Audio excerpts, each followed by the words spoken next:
He now knew where to find the great ape who defeated Piccolo. It's under the control of evil men. They're using the savage beast to rain terror down over the city. To save the people and to avenge Piccolo, the young warrior headed after the great ape.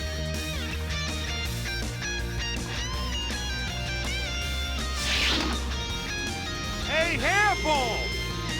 Come out wherever you are! I know you're here!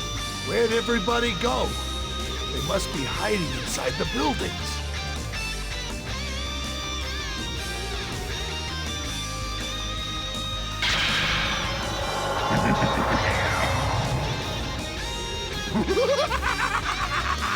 This should be fun!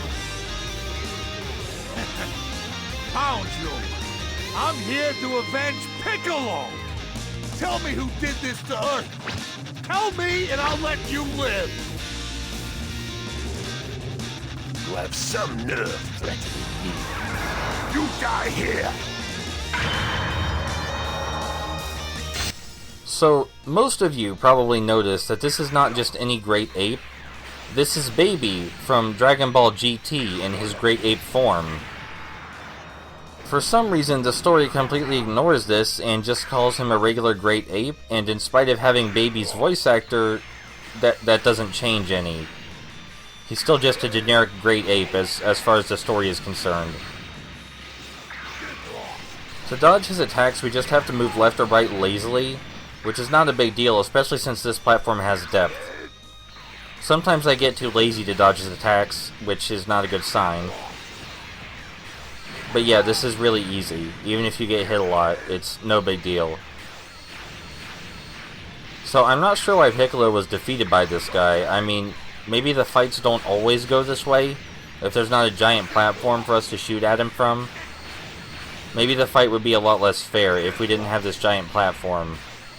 And he would just be wrecking our shit. But giant platforms are his weakness. I mean, the least they could do is play Dragon Ball GT music during this fight to acknowledge, at least a little bit, that this is not just a regular great ape. Even if, I mean, this is some weird 5-year-old's fanfiction, isn't it? Did you hear that opening narration? The great ape is controlled by evil men. And they're making him do bad things. What bad things? I don't... video game. So Baby was the first main antagonist of Dragon Ball GT, and he's the one most people probably remember. He's called Baby because the scientist who created him thinks of him as his baby. He's very good at possessing people, and also very good at not dying. So he reminds me of Boo a lot in that respect. He's super good at not dying. When he turns into a great ape, it's because he absorbed an abnormal amount of Blutz waves, which are the waves that come from the moon that give Saiyans the ability to transform. You little punk! I can't take it!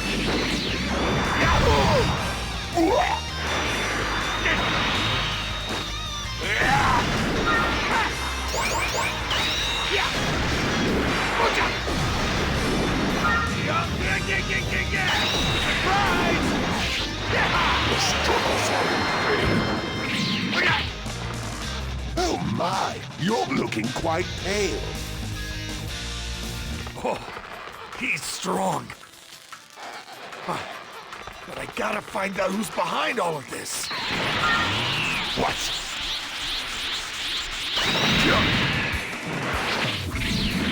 Here I go! What? You can't even scratch me like that!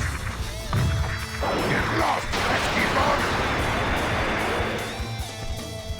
Whatever. So those QuickTime events felt kind of pointless. Only one of our attacks actually did anything, and we just threw him on his back, basically. So his new attack is that enormous explosion, which is not nearly as enormous as it appears to be. And this giant fireball, which is not nearly as enormous as it appears to be. These are actually easier to dodge than his previous attacks. I can't quite remember how they got rid of Baby in Dragon Ball GT, but I think he got blasted into the sun. Which, I mean, that's as decisive an end as you can hope for, but I'm sure there are plenty of Dragon Ball Z characters that could survive in the sun. Absolutely. I mean, I think they went around in the hyperbolic time chamber in one episode and meticulously blasted leftover bits of Boo after they destroyed him, and Boo reformed from the air. I'm pretty sure he can also break into alternate dimensions by screaming really hard. So I mean, if you can do that, anything's possible, really. Remember to never ever give up on your dreams, just like Super Boo. Yes, is that all you've got? What a bore!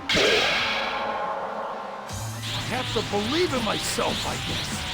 Remember Piccolo's training.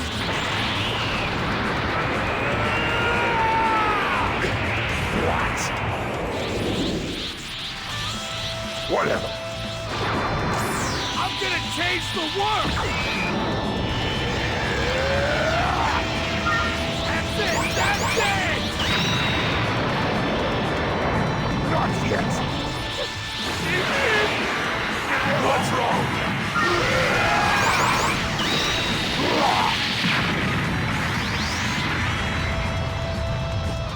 No, this is impossible.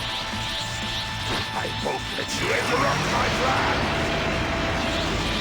Here I go.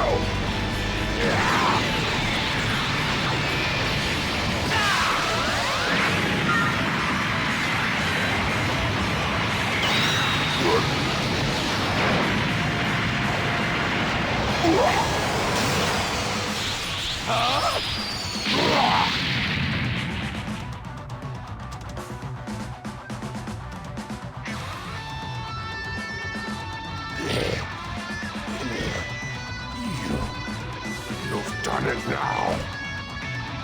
Now, let's try this again. Tell me who's responsible for making all this craziness. All right. The one who collected the 7 Dragon Balls and summoned the ultimate Shinran was Omega.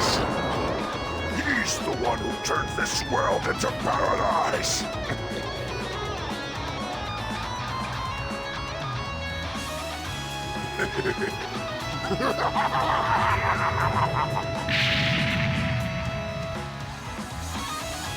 Finally, the young Saiyan learned the name of the man who plunged the world into chaos. And he now has a mission, a man he must defeat.